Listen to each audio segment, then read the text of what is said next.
আর দ্বিতীয় কেউ নেই যে অহংকার করতে পারে। আল্লাহ পাক তিনি হাদিসে কুদসির ভাষায় অন্যত্র আল্লাহ পাক তিনি খুব সুন্দর করে বলেন, আল কিবরিয়া উরিদাই ওয়াল আযামাতু ইজাদি ফামান নাযানি ওয়াহিদাম মিনহুমা কযাফতাহু ফিন্নার। আল্লাহ পাক তিনি হাদিসে কুদসির ভাষায় তিনি বলেন, অহংকার হচ্ছে আমার চাদর, ক্ষমতা, গুণাবলী, এই সমস্ত জিনিস হচ্ছে আমার লুঙ্গি। সুতরাং ও পৃথিবীর মানুষ শোনো, তোমরা এই দুইটা জিনিসের মধ্যে কেউ যদি একটা জিনিস করো, যদি পৃথিবীর বুকে অহংকার করে চলে বেড়াও বা যদি ক্ষমতা প্রয়োগ করার চেষ্টা করো, তাহলে শুনে নাও কযাফতাহু ফিন্নার, আমি সঙ্গে সঙ্গে ওই বান্দাকে, ওই ব্যক্তিকে সঙ্গে সঙ্গে জাহান্নামের আগুনে ফেলে দেব। জোরে বলেন সুবহানাল্লাহ। মুসলিম হইলে কাফনে, খ্রিস্টান হইলে কফিনে, মুসলিম হইলে কাফনে, খ্রিস্টান হইলে কফিনে, হিন্দু হইলে চিতাই পুড়ে ছাই। ও মানব, দুই দিনেরই দুনিয়াতে গর্ব করার নাই রে কিছু নাই। ও মানব, দুই দিনেরই দুনিয়াতে ফখর করার নাই রে কিছু নাই। তাই তো, ফখর অহংকার করার কিছু আছে? কিচ্ছু নাই, কিচ্ছু নাই আমার ভাইরা। সুতরাং অহংকার নয়, গর্ব নয়, ফখর নয়, এক আল্লাহ পাক শুধুমাত্র তিনি অহংকার করতে পারবেন, ফখর করতে পারবেন, তাছাড়া দুনিয়ার বুকে আর দ্বিতীয় জন বলে কেউ নাই ফখর অহংকার করতে পারে।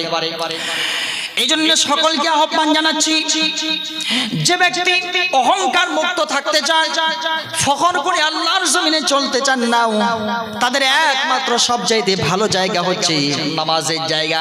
কারণ নামাজ হচ্ছে এমন একটা জায়গা, সেই জায়গায় কোনো মানুষ কেউ ফখর করতে পারে না। নামাজ তো হচ্ছে এমন এক জায়গা, গরিব, ফকির, মিসকিন, বড়লোক, টাকাওয়ালা, পয়সাওয়ালা, কোটিপতি সবাই নামাজের মধ্যে দাঁড়ায় যায়।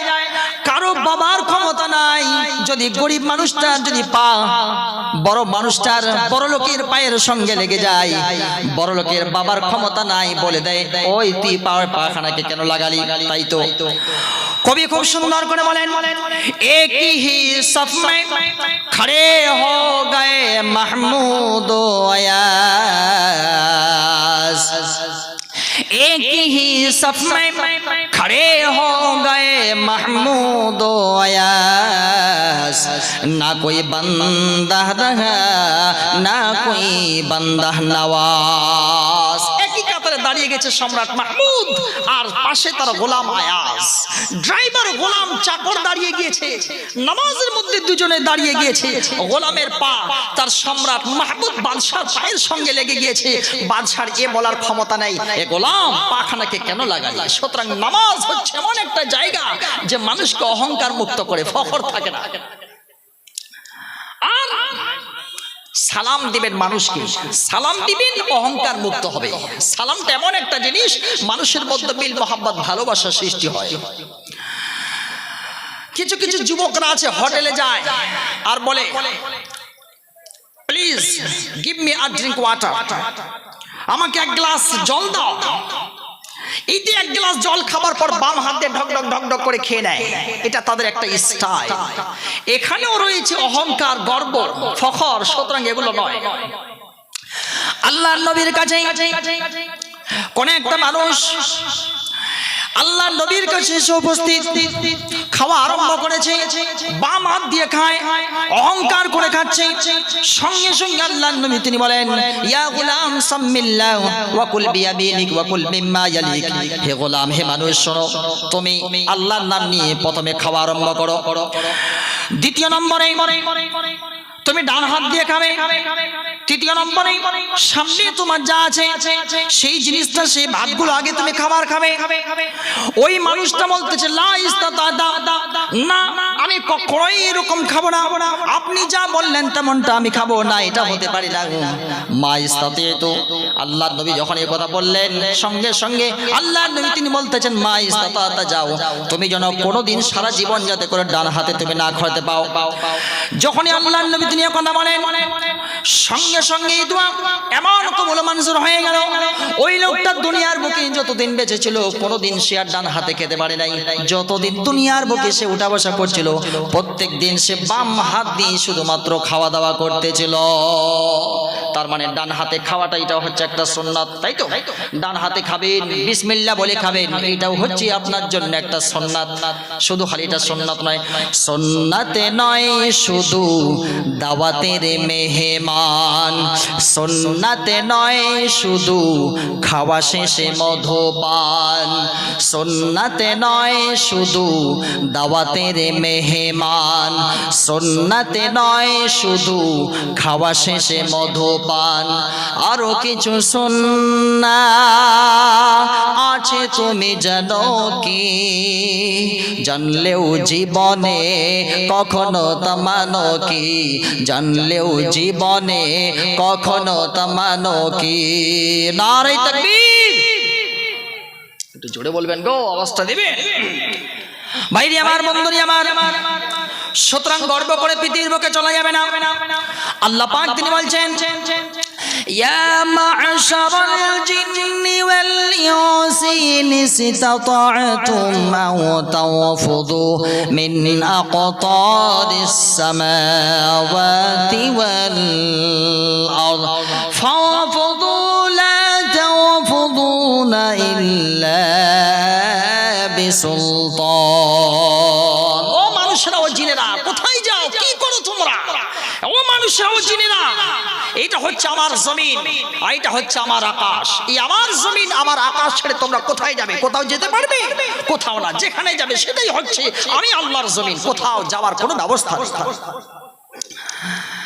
আল্লাহ পাক তিনি বলেন ও পৃথিবীর নেতারা, ও কোটিপতি, ও টাকাওয়ালা, সমস্ত এই পৃথিবীর মানুষগুলোকে আল্লাহ পাক তিনি বলছেন ওয়াল্লাহুল গনিয়্যু ওয়া আনতুমুল ফুকারা। আমি আল্লাহ হচ্ছে ধনী আর তোমরা সবাই হচ্ছে ফকির। ফকিরের গোষ্ঠী, কোথায় যাবে? কোথাও যাবার, কোথাও পালাবার কোথাও রাস্তা নেই। সমস্ত জগৎটা দিয়ে আমি আল্লাহ পাক তোমাকে ঘেরাও করে রেখে দিয়েছি। বেদ বলছে ঈশাবাস্যমিদং, ঈশাবাস্যমিদং জগতং জগৎ, ঈশাবাস্যমিদং কৃষ্ণ জগতং জগৎ। সারা জগৎটাকে দিয়ে আমি আল্লাহ পাক ঘেরাও করে রেখে দিয়েছি, কভার করে প্যাকেট করে রেখে দিয়েছি। পালাবার কোথাও জায়গা নাই। যেখানে যাবে সেটাই হচ্ছে আমি আল্লাহর জায়গা। ঈশাবাস্যমিদং সর্বজগৎ কৃষ্ণ জগতং জগৎ। মাশাআল্লাহ, এক ভাই 200 টাকা দান, এই দান কবুল করে পাক সুবহান, আমিন, আল্লাহুম্মা আমিন। সুতরাং এই तमाम পৃথিবীটাকে আল্লাহ পাক তিনি সুন্দর করে বেঁকে দিয়েছেন। পৃথিবীতে গর্ব করেছিল, অহংকার করেছিল ফেরাউন, তাই তো? ফেরাউন বিশাল গর্ব করেছিল। ফেরাউন এমন গর্ব করলো, বলেই বসলো আনা রাব্বুকুমুল আ'লা, আমি হচ্ছে তোমাদের সবচেয়ে বড় প্রভু, আমি হচ্ছে তোমাদের সবচেয়ে বড় রব। সুতরাং তোমরা সবাই আমার পায়ের সামনে এসে মাথাটা নত করে দাও। ফেরাউন যখন এই কথা বলে, ফেরাউন কি আজ পর্যন্ত কে বেঁচে আছে নাকি সে চলে গিয়েছে? চলে গিয়েছে, ফেরাউন আর নেই।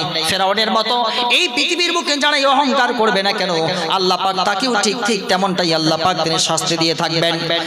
ফেরাউন তো রব দাবি করে বসলো, কিন্তু আল্লাহ পাক এমন তাকে মজা জাগালেন, আজ পর্যন্ত শক্তি বানায়া আল্লাহ পাক রব্বুল আলামিন তিনি মিশরের মতো জায়গায় আল্লাহ পাক তিনি শক্তি বানায় তিনি রেখে দিয়েছেন।